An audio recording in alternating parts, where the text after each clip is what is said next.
Mapagpalang araw mga kataba. Meron tayo ditong ilang ingredients lang. Gagawa naman tayo ng cookies. Bahala na kayo kung anong gusto nyong ipang toppings. Ito naman ay pagkain ng bata. Pwedeng any chocolate o kung ano man yung gusto nyo. Pwede ring nuts mga kataba. Ito naman ay nips. Sabi ko nga, iba't ibang klase ng toppings pwede. Pwede ring wala kasi ito ay masarap na. Yung tatlong ingredients natin na nandito, meron ako ditong cornstarch, 1½ cup. Meron akong margarine, pwedeng butter. Yung margarine naman, 1/3 cup lang yung nilagay ko. Tapos yung condensed milk, bahala na rin kayo gaano katamis yung gusto nyo. Naglagay naman ako ng 1/2 cup milk na condensed milk. Ayan. Tapos saka natin i-mix. Medyo ano na, melted na yung margarine. I-mix lang natin. Pag nakuha na natin yung consistency na hindi na masyadong matigas at hindi naman masyadong malambot. Yun, pwede na yun. Isasalang ko lang to sa ating oven toaster. Mag-adjust kayo kung gusto nyo ng medyo mas matamis. Ito naman ay katamtaman lang.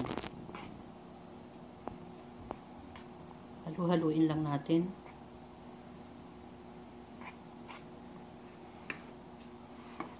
Pwedeng mag-ano kayo ng, maganda rin to sa kape.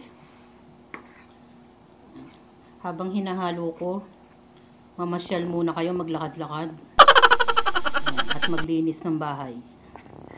Yan, balikan natin. Ito na yung ating dough. Yan. Hindi na siya masyadong malambot at hindi na rin naman siya masyadong matigas. Tama lang siya. Tapos, dito naman sa ating lalagyan, yan, nag-brush ako ng margarine. Dahil wala akong parchment paper, pero okay na yan. Tapos, nag-roll na ako ng pabilog. Diba, bahala na kayo sa design. Kung meron kayong pang bake ng cake, pwede rin yun. Mas maganda nga meron para merong design. Ito naman ay simpleng binilog ko, tapos flatten natin ng tinidor. No, para magkaroon naman ng konting design. Ayan. Naglalagay ako ng konting allowance para hindi siya masyadong magdikit-dikit. Kasi lalaki pa yan ng konti mamaya.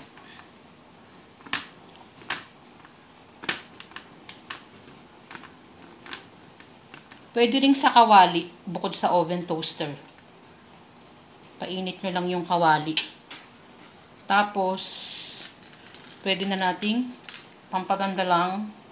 Lagyan natin sa ibabaw ng nips. Diba mga kataba?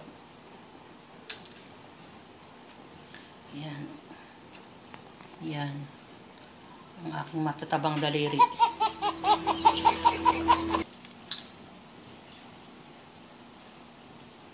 Pinimension ko, pwede rin chocolate. Or any na pang toppings. Pwede rin nuts. Ayan, tabi natin. Ayan. Nag-iisa lang yung ating violet. So yan, pwede na natin isalang sa oven toaster ng 160 degrees for 10 minutes. Naluto ko na yung first batch. Tapos dito sa oven toaster, ayan. Mga 15 minutes ko siyang sinalang. Ayan, luto na to. Mapapansin nyo naman pag luto na, hindi na siya ganun ka lambot. Ayan, nag-firm na siya, luto na yan. Pwede na natin yang i-cool down ng kaunti. O yan. Masarap na pang merienda, pang almusal at pang snacks ng mga bata. Hindi na natin kailangan bumili ng ating easy cookies. Mga ilang ingredients lang yan mga kataba. Condensed milk, cornstarch, margarine. Yung pang ibabaw, bahala na kayo. Pwedeng iba't ibang klase, pwedeng nuts, pasas at kung ano-ano pa. Yan yung ating simpleng easy cookies. Ternuhan nyo ng kung anong drinks na gusto nyo. Enjoy, kumain at maging masaya. Salamat sa panonood mga kataba. Gawin nyo rin to para sa ating mga kids. At ingat mga kataba.